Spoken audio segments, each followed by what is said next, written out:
Selamat pagi teman-teman. Eh, jadi hari ini kita bakal bahas blockchain nih. Jadi judulnya hari ini Behind the Chain to Understand How Blockchain Works and Its Potential.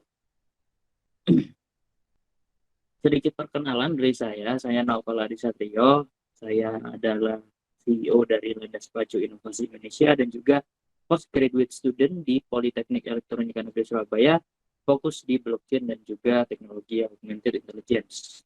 Teman-teman kalau ada mau pertanyaan seputar itu bisa langsung kontak di bawah.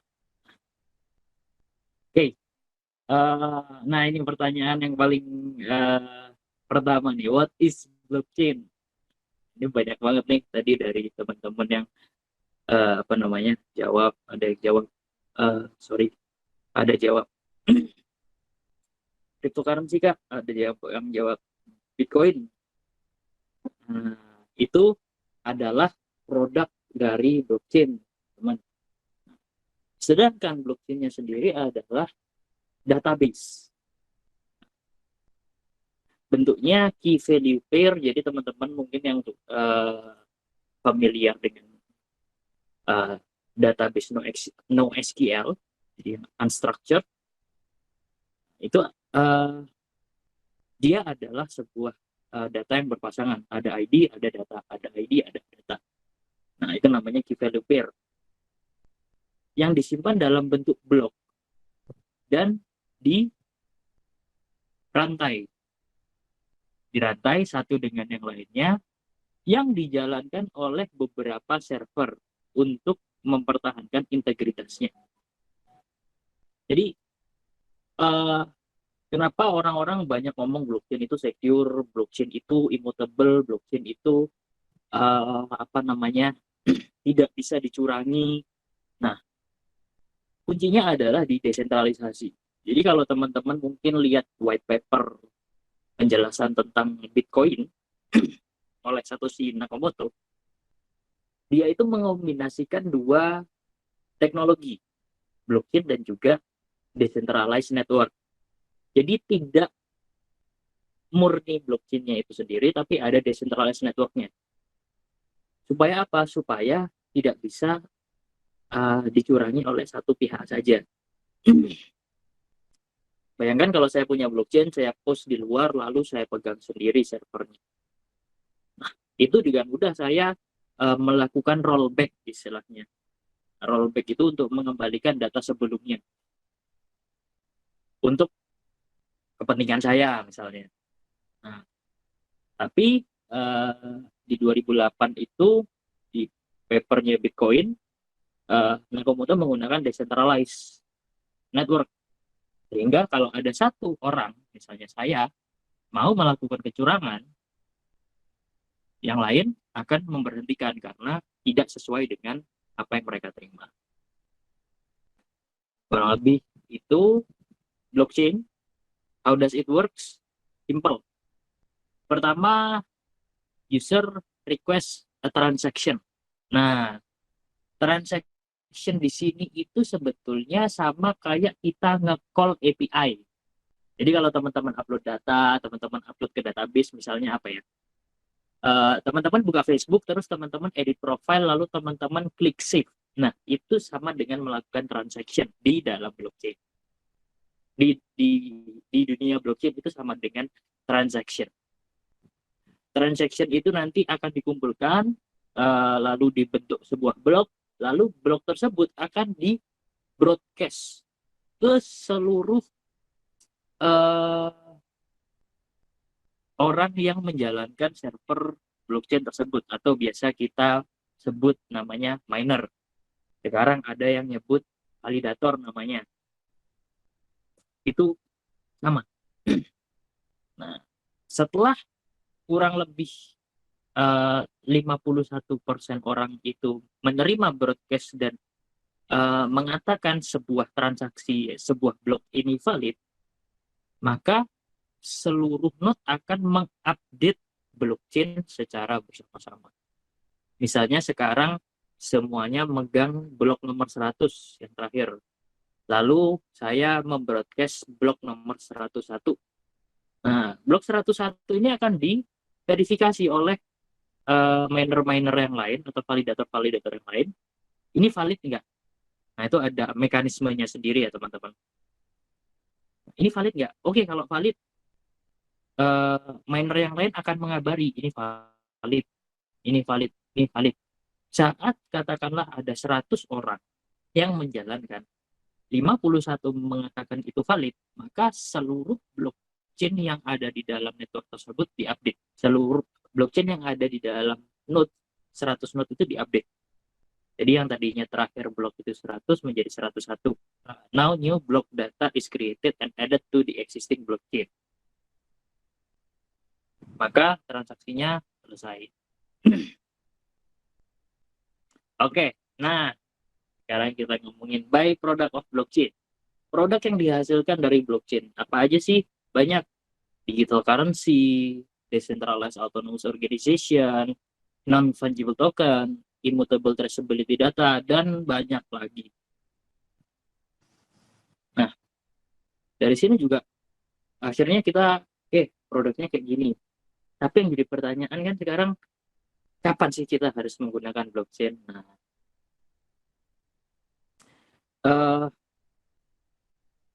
jadi blockchain ini sebuah teknologi yang cukup kompleks ya teman-teman.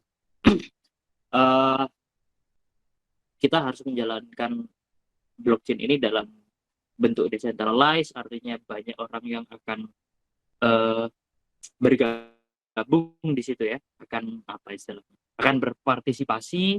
Nah, maka dari itu jangan sampai teman-teman membunuh nyamuk menggunakan bazooka. Nah, kapan kita menggunakan blockchain? Kita menggunakan blockchain saat ada trust issue di sana.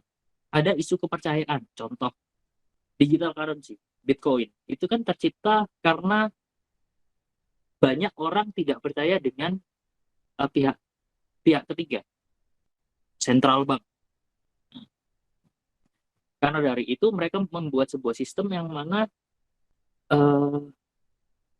yang menjalankan sistem tersebut bukan satu orang bank, tapi beberapa orang ini, miner-miner ini.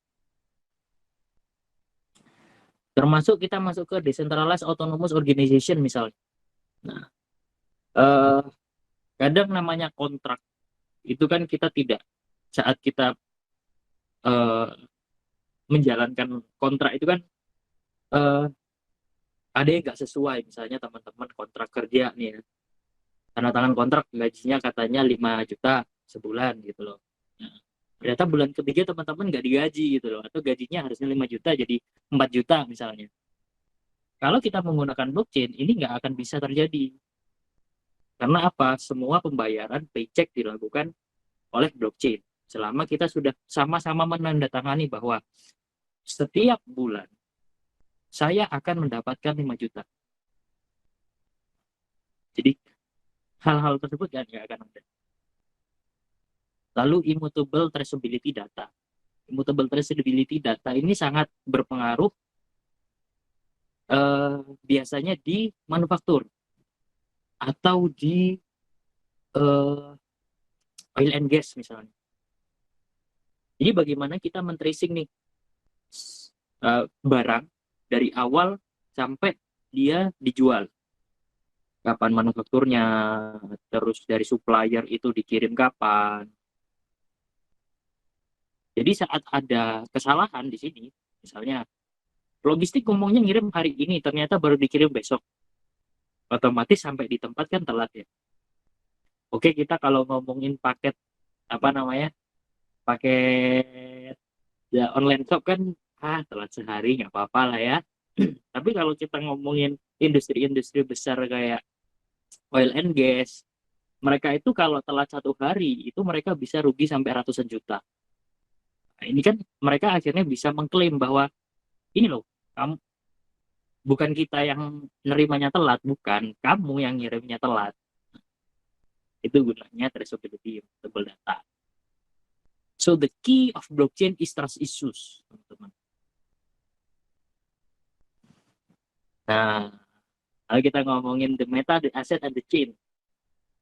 Jadi kenapa aku ngomong aset? Karena nggak koin ya. Karena bentuk byproduct dari blockchain itu tadi yang aku bilang banyak banget. Oke, hubungan antara blockchain dan metaverse itu gimana sih? Nah, kalau kita umpamakan software aplikasi ya, sebetulnya blockchain ini bertindak sebagai back-end. Metaverse ini bertindak menjadi immersive front-end, di mana orang bisa interact di situ. Interact itu apa? Bisa bertukar NFT, bisa membeli barang di dalam metaverse menggunakan cryptocurrency, dan itu valid di seluruh tempat. Misalnya, aku punya akun di metaverse-nya Facebook. Aku punya duit 10 juta. Bisa untuk belanja avatar, bisa untuk belanja segala macam. Kan? Oke, aku punya avatar nih. Avatar kan butuh baju ya. Terus aku main ke metaverse-nya si Nike. Karena kita sistemnya decentralized menggunakan blockchain, duitku yang ada di Meta itu juga bisa ada di Nike. Terus aku beli sepatu 2 juta Jordan Air. Oke, pakai, balik lagi ke metanya si siapa namanya? Si Facebook. Sepatu itu masih bisa aku pakai karena bentuknya non fungible token yang tercatat di dalam blockchain.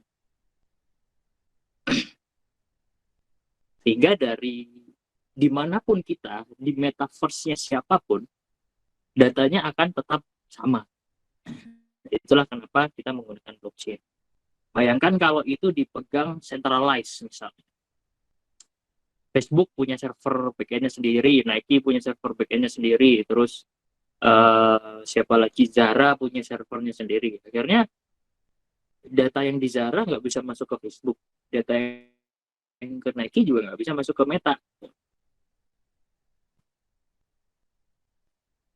Type of blockchain. Nah, jadi ada dua tipe blockchain, teman-teman. Satu, public blockchain, yaitu adalah blockchain that can be run by anyone. Siapapun bisa jadi miner, siapapun bisa jadi validator. Ini contohnya kayak Solana, Bitcoin, Ethereum, itu masuk ke dalam public blockchain. Yang kedua adalah private blockchain, atau biasanya aku bilangnya enterprise blockchain. Adalah blockchain yang hanya bisa dijalankan oleh orang-orang tertentu saja. Misal, aku punya perusahaan manufaktur, lalu aku punya supplier, lalu aku punya logistik, lalu aku punya customer, aku punya jaringan service center. Nah, aku itu nggak perlu orang lain tahu apa yang aku lakukan di dalam perusahaan saya, tapi saya harus punya sebuah sistem yang transparan antara supplier, logistik, saya, dan juga service center. Nggak perlu publik. Publik nggak perlu tahu. Makanya saya bersama dengan logistik, bersama dengan supplier, bersama dengan service center, janjian, yuk kita bikin blockchain yuk. Aku jalanin server, kamu jalanin server, kamu jalan server, kamu jalan server. Maka skopnya hanya sampai di situ saja. Itu yang banyak dilakukan oleh IBM, terus dilakukan oleh Intel, terus beberapa Walmart untuk pasok traceability udangnya, dan banyak lagi.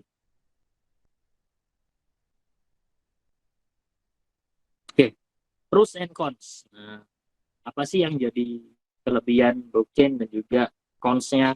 Satu, secure, dia accountable. Karena kenapa dia accountable atau punya level integrity yang tinggi? Karena datanya hampir tidak mungkin bisa diubah. Immutability tadi, transparan, bisa terlihat untuk publik kalau public blockchain, untuk pihak yang tertentu kalau enterprise, dan juga traceable. Cons-nya redundant, kompleks, high cost, energi konsumtif. Nah, ini yang jadi besar isunya kan. Lalu yang terakhir privacy concern. Privacy concern ini biasanya terjadi kalau di public blockchain. Jadi data apa yang boleh dan tidak boleh masuk ke dalam blockchain itu harus didefinisikan, karena kalau teman-teman develop uh, aplikasi decentralized aplikasi atau DEPs biasanya orang sebut, lalu teman-teman menggunakan public blockchain, nah teman-teman harus hati-hati jangan sampai data private user itu masuk ke dalam blockchain karena bakal kelihatan. Nah, kita ngomong ingredients, bahan-bahan nih. Apa sih yang kita butuhkan untuk bikin uh, decentralized application. Jadi sebuah aplikasi yang berjalan di atas blockchain. Nah, untuk development environment-nya bisa pakai Hardhat atau Truffle. Dua-duanya ini Ethereum based. Jadi teman-teman kalau develop pakai Truffle bisa langsung deploy ke Ethereum. Hardhat juga gitu. Untuk dari IDE-nya standar Visual Studio Code. Lalu ada Remix IDE. Remix IDE ini official IDE dari Ethereum. Lalu untuk programming language-nya ada dua nih, ada Solidity, ada Rust. Solidity ini untuk chain yang berdasarkan Ethereum. Contoh Ethereum, Ethereum Classic, terus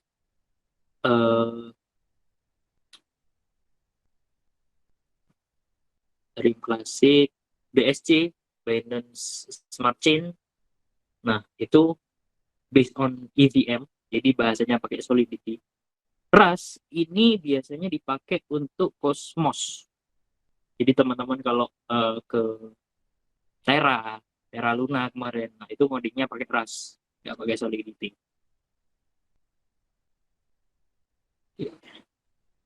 Nah, opportunity-nya seperti apa? Nah, berdasarkan data yang saya dapat, demand growth per year-nya untuk blockchain engineer itu 5 kali lipat. Hari ini butuh 10, tahun depan butuhnya 50. Dan average salarinya bisa sampai 93.000 sampai 96.000. Tentu saja ini yang ekspor ya teman-teman. Senior blockchain engineer. Ini bisa sampai segini. Jadi sangat besar sekali opportunity dari si menjadi blockchain engineer. Nah, ini akan saya berikan salah satu contoh implementasi blockchain yang agak nyeleneh. Nah, nyeleneh ini maksudnya kita nggak bikin koin, kita nggak bikin cryptocurrency, tapi ini adalah sebuah blockchain yang diintegrasikan dengan sistem manajemen rumah sakit. Kenapa?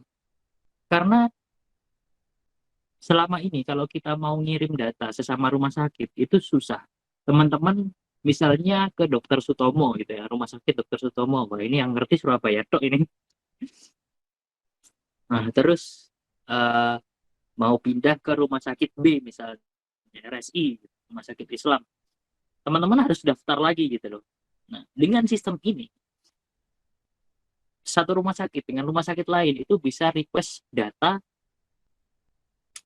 pasien tertentu dan tentunya harus berdasarkan izin dari si pasien itu tadi. Termasuk kalau ada perubahan-perubahan di root-nya ya. Kita ngomong ada orang yang curang nih, dia tahu password database-nya langsung diubah dari database. Itu juga tercatat di dalam blockchain. Sehingga kita tahu siapa yang berubah. Oh, si A yang berubah. Seperti itu kurang lebih materi dari aku. Thank you. Aku kembalikan ke Mbak Neneng ya. Mbak Ninen, sorry. Oke. Oke.